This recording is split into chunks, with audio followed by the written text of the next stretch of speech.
I'm Erin. And I'm Evan. So, today's episode? It's a little different. But honestly, it's one of those things that feels really important. We're not just talking about self-improvement or productivity. We're talking about your body, the place you live in every single day. Whether you're chasing goals, learning new things, or simply trying to make it through the week. Yeah. And let me just ask you this. When was the last time you actually checked in with your body? Not when it was exhausted or hurting, but just because it deserved your care? Yeah, that hits. We take care of our phones, we update our apps, we organize our homes. But our own body, we rush it, we push it. And sometimes we just totally ignore it. Exactly. And here's the part no one really says out loud. Your body? It's your home, not your apartment, not your job, not your social media profile. Your body is where you live and how you treat it. Yeah, that sets the tone for everything else. So true. And just to be clear, this isn't about fitness goals or strict diets. We're talking about real self-respect. How to care for your body in the way you'd care for something valuable, something sacred. Because that's what it is. And to make this chat even more helpful, we've put together a free PDF that you can download. It's packed with comprehension questions, grammar practice, and all the key points from today's talk so you can follow along and improve your English as you listen. You'll find the link in the description. Oh, and definitely don't miss the end. Charlotte's dropping in for her vocabulary breakdown, where she's going to explain some of the words from today's talk in a clear, simple way. So wherever you are, walking, folding laundry, lying on the couch, just take this time. This isn't just a podcast, it's a little nudge. Because your body, it doesn't just need a break. It needs your attention, your care, maybe a little kindness too. Yeah, stick around, because by the end of this, you might not just feel inspired, you might actually feel reconnected with the part of you that's been quietly asking for care. All right, deep breath in. Let's begin. Yeah, couldn't have said it better. Okay, let's start with something that's kinda obvious but still hits different when you really think about it. You only get one body. Like, that's it. No trade-ins, no spare. This is your only home. Yeah, for real. And it's crazy, right? We'll upgrade our phones every year, stress over a scratch on our car, but when our body's drained, aching, falling apart, we're like, hey, it's fine, let's keep going. Exactly. I picture it like living in this old house. Imagine the roof leaking, the walls cracking, and instead of fixing it, you just toss a bucket under the drip and call it a day. That's what we do to ourselves. We throw coffee on exhaustion. We pop pills for pain. But the cracks keep getting bigger. Totally. And the thing is, you can replace a car, you can even move houses, but you can't move out of your body. It's your foundation. Everything. Your dreams, your happiness, your focus. It all depends on whether your home is standing strong or slowly crumbling. Right? And if you don't take care of that foundation early, someday it's not just tired muscles you're dealing with. It's burnout, regret, breakdowns you didn't even see coming. Which actually brings me to something I didn't realize for way too long. Most of us don't treat our bodies with care. We treat them with punishment. Like, oh, you're tired? Push harder. Oh, you gained a few pounds? Starve yourself?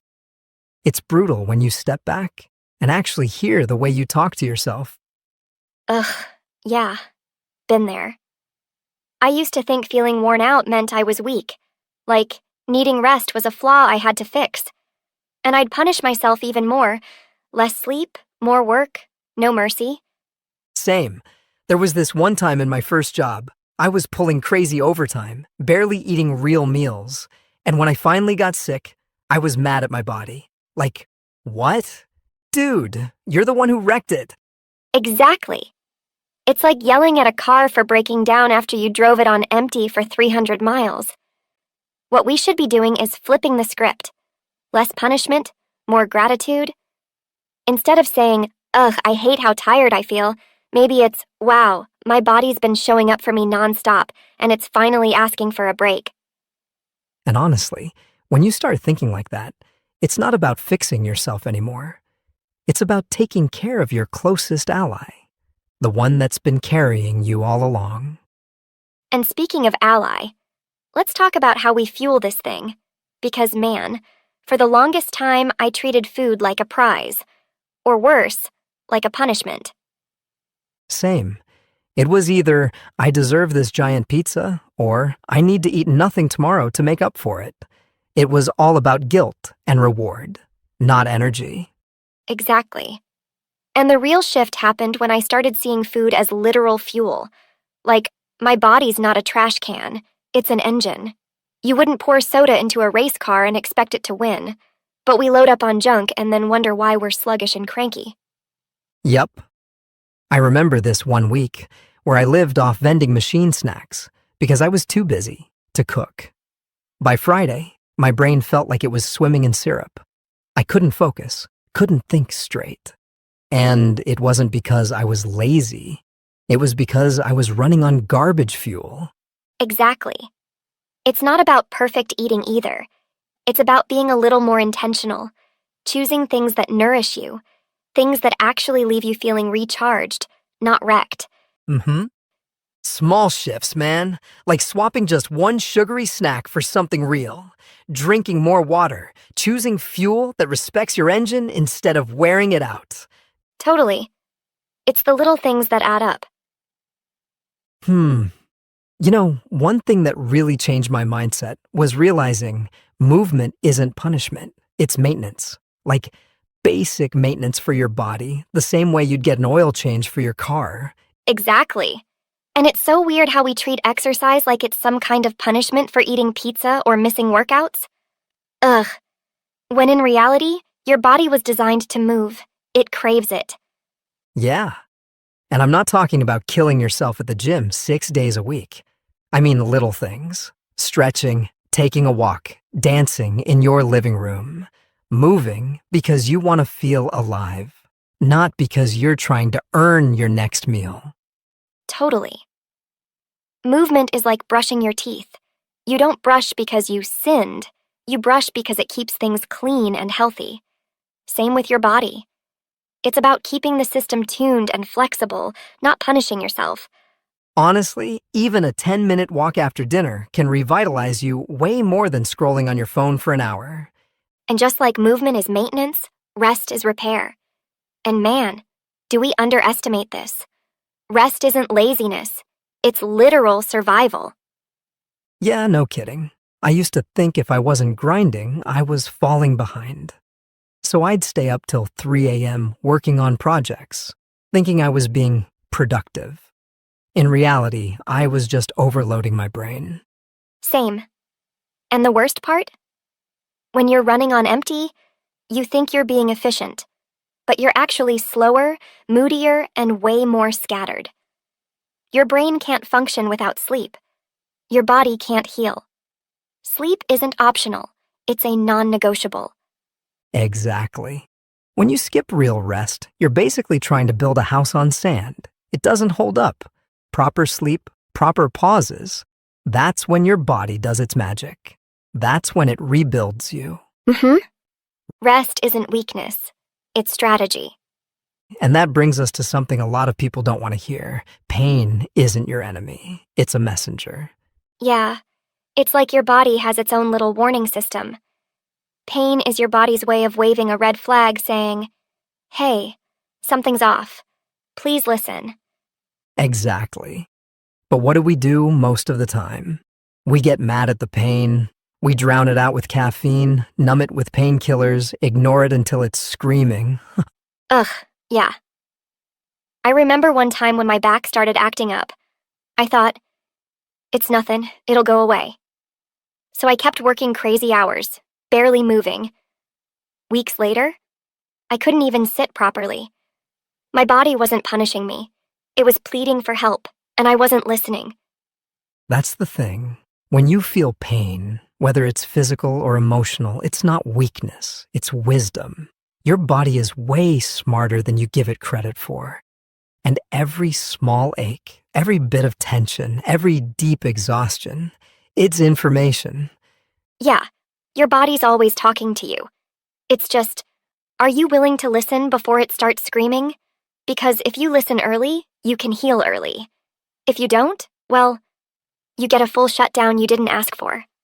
And honestly, that's where rituals come in. Not routines, rituals. Because routines feel like checklists, dry, forced, something you have to drag yourself through. But rituals? Man, rituals are different. They feel sacred. They have heart. Totally. Like, brushing your teeth because you have to feels like a chore. But brushing your teeth while lighting a candle and playing music? That's a ritual. It's small, but it feeds you differently. Yeah, it's the difference between rushing through a morning and honoring it. A 5-minute stretch where you breathe and move. A tea you make at night that signals your brain it's time to unwind. Those tiny, intentional moments are what build real resilience over time. And honestly, when you build even 1 or 2 tiny rituals you love, it changes the whole vibe of your day. Your body stops feeling like something you're battling and starts feeling like something you're nurturing. And speaking of nurturing, here's something a lot of people forget. Your body and brain, they're not two separate things. They're a team. Yeah. And when one's suffering, the other one can't pick up the slack forever. Like you can't fuel your brain with caffeine and your body with junk and expect to be calm, sharp, and focused. It doesn't work like that. Exactly. Your tired body makes your mind sluggish. Your racing mind makes your body tense. They're constantly feeding off each other. You take care of one. You automatically take care of the other. You abandon one. You drag both down. And honestly, when you start seeing them as teammates instead of 2 separate battles, you get powerful. You start making choices that build both, not just one. You create momentum. You create strength. Yeah. It's not about chasing perfect health or perfect habits. It's about building a partnership with yourself. A real one. Every step you take, every glass of water, every deep breath, you're choosing to strengthen your whole system, not just survive the day. All right, English Leapers, you know what time it is. Time for Charlotte's vocabulary breakdown.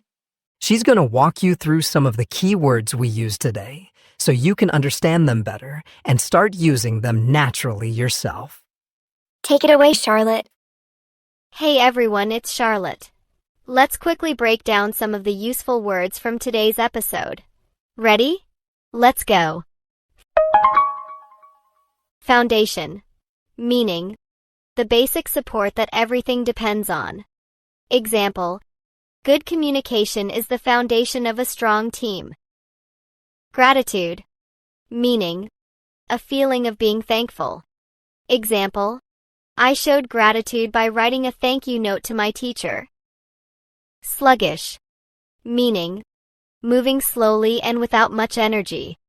Example, I felt sluggish after eating a huge lunch. Nourish. Meaning, to give what is needed to stay healthy and strong. Example, fresh vegetables nourish your body and help you feel better. Ally. Meaning, a person or thing that supports you. Example, during the project, my coworker was my greatest ally. Wreck. Meaning, to completely damage or destroy something. Example, the strong storm wrecked several boats at the harbor. Wear out. Meaning, to use something so much that it becomes weak or broken. Example, I wore out my running shoes after months of daily jogging. Revitalize. Meaning, to give new life, energy, or strength. Example, a good night's sleep revitalized me after a busy week. Non-negotiable. Meaning, something that is required and cannot be changed. Example, for me, having some quiet time every morning is non-negotiable. Pleading. meaning asking for something in an emotional or serious way. Example, she was pleading with her friend to stay a little longer. Resilience, meaning the ability to recover quickly after hard times. Example, after losing the game, the team showed resilience by practicing even harder. Brutal, meaning extremely difficult, cruel, or harsh. Example, the winter this year was brutal with freezing temperatures and heavy snow. And there you have it. Pick one or two of these words and try using them in your conversations or writing this week. The more you use them, the more natural they'll start to feel. All right, back to you, Aaron and Evan. Thanks, Charlotte. That was awesome, as always. And to everyone listening, thank you so much for taking the time today to reconnect with yourself a little more. Your body, your mind, your life, they all deserve your attention. And remember, it's not about perfection. It's about little steps, small kindnesses, tiny rituals that build a better home for you from the inside out. If you found this episode helpful, go ahead and grab the free PDF we made for you. It's linked in the description. And if you think someone else might need this reminder too, share it. You never know who needs to hear they deserve better care. All right, English Leapers, that's all for today. Keep moving, keep resting, keep listening to the home you live in. And we'll see you in the next episode of the English Leap podcast. Take care. Your progress doesn't end here. To continue advancing your English skills, click on the next video or explore the additional videos we've thoughtfully selected for you.